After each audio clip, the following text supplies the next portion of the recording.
Get ready. 10 seconds. 5 seconds. Start. I should like now to make a few observations on the budget. This budget marks a turning point in the history of our country.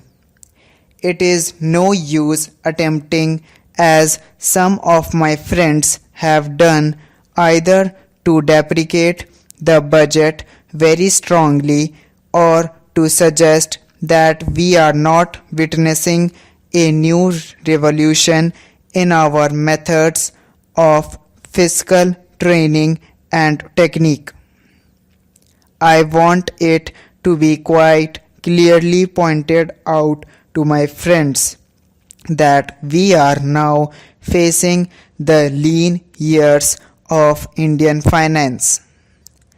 Hitherto, we had revenue surpluses which were a form of public saving and which were meant to be utilized for capital development. Hereafter, this form of revenue surplus would not be available. We have therefore to find out ways and means of implementing our great program of national reconstruction at minimum cost.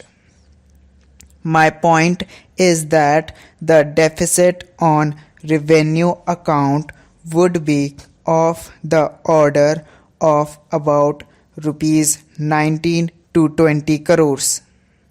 Here, let me point out that I do not agree with those of my friends in the finance department who have attempted to suggest that rupees 9 or 18 crores which are obtained from Pakistan should be put to the revenue side of the budget.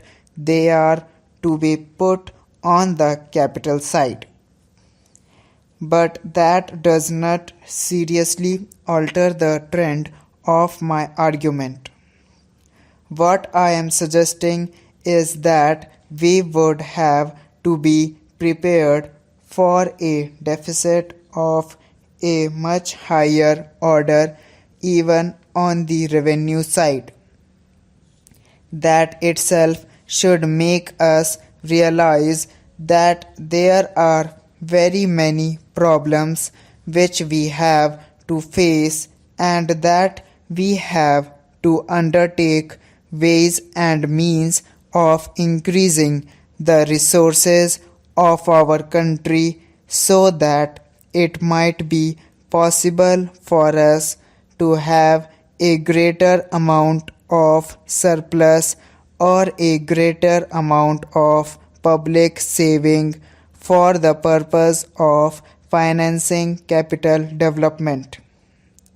The finance minister, in the course of his speech, Mr. Deputy Minister, pointed out that the deficits during the past 2 years were of the order of rupees 83 crores.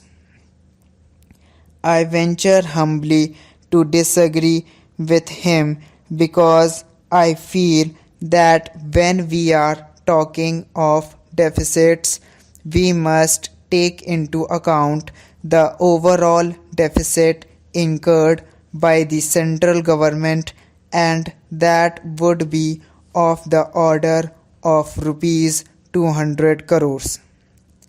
During the years of relatively light expenditure, we had a shortfall of about rupees 200 crores. Undoubtedly, now when we are going to have a very great amount of expenditure, we might have a greater amount of deficit, and we would have to find out ways and means of trying to meet our capital expenditure. Some members have pointed out that deficit financing is good. Others have pointed out that it is poison. One honorable member who preceded me pointed out that it could be taken like a tonic. Now I am not willing to enter into the merits of deficit financing or demerits of deficit financing in an academic spirit. The time has now come when we should face realities. I do suggest that we have to indulge in deficit financing because without indulging in deficit financing, it would not be possible for us to indulge in capital expenditure on such a large scale. But when we are talking of the scope of deficit financing, I would like to place before the House and the Finance Minister the two great limitations which face us. The first limitation that faces us is that concerning the internal price level. The Honorable the Finance Minister referred to the cost of living. He said that he was going to keep a watch over the cost of living so that it may not shoot up within a short period and make a mess of the plans of capital development. But there is another limitation which has also to be borne in mind, a limitation which has not received as much notice as it should have done in all the discussions that have taken place on deficit financing. That limitation is the external limitation or the limitation which arises on account of our balance of payments position. I think this is as important, Mr. Deputy Speaker, as the internal price level, and I should like to elaborate that particular point a bit more because I feel that a time will shortly arrive when we might have either to reconsider our policy or might ever have to leave the sterling club of which we are a member.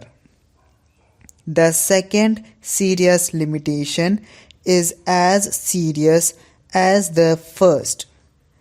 What could be the consequences of deficit financing on our balance of payments? The Finance Minister in his budget speech points out that so far as the balance of payments position is concerned, they have now, whether it is by accident or design, a favorable balance, and they have contributed about rupees 63 crores to the dollar pool during the past 6 months.